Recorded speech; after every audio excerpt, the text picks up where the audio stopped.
Indeed, he is, no doubt. Go ahead. Mazhar Saab. Your opinion, sir? 3 decades.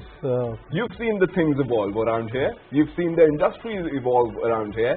Went in from print, then to social media. The journey continued with electronic media. The transition was there. Most of the anchors we see nowadays, they transitioned from print media to electronic media, and now they're on their Twitter handles. Oh, yes, yes. I think the state broadcaster, PTV and Radio Pakistan, of course, used to be the sole source of information when it came to electronic media. Things evolved over time. We had numerous other channels, numerous news sources, but I think, honestly, I would not want to compare PTV and Radio Pakistan with any of these channels because they are state broadcasters. They have a certain state function to perform, and they are doing it with great responsibility, great caution, and also upholding the norms, the decency, the cultural heritage of Pakistan. They are the torch bearers of Pakistan's cultural fabric, of national harmony. So I think they are actually very tall when you talk about their role in this entire milieu. So evolution has happened. People have been given free choice. I think that's great. And as far as social media is concerned, well, it's actually absolutely amazing, the evolution, because now, instead of being dictated as to what to watch, you choose what you need to watch. And I think that kind of freedom is there. But that said, I think it's like, getting a cup from a waterfall. You introduce a cup to a waterfall. It's very difficult to actually know which information to go for, which information is authentic, and which is misinformation. I think Farooq Sahab mentioned something very important, which is that there should be certain filters.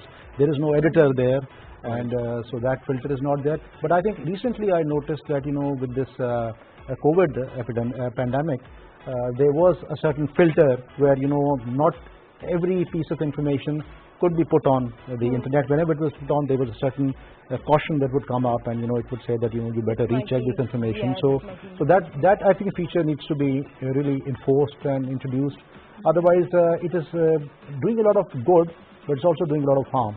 So a lot of chaos can be created. And what could be the advice, sir, for all the youngsters? There are many people who are enthusiasts as well, who want to, who have properly studied and come and made their own channel. So what would be the advice? You see, it's quite interesting. I think in 1997, when internet was just coming into Pakistan, so we used to think that the generation that will come now would be much wiser than us because it will have instant access to all kinds of information.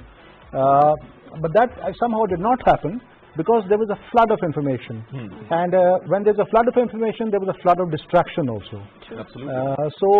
That is precisely what has happened even in the social media. You are so distracted with such entire bamboozling of information that influx of yes, and that bamboozle kind of has had a very, very negative impact on the way people think, because actually the interesting part of the social media is it actually gives you the content that you want.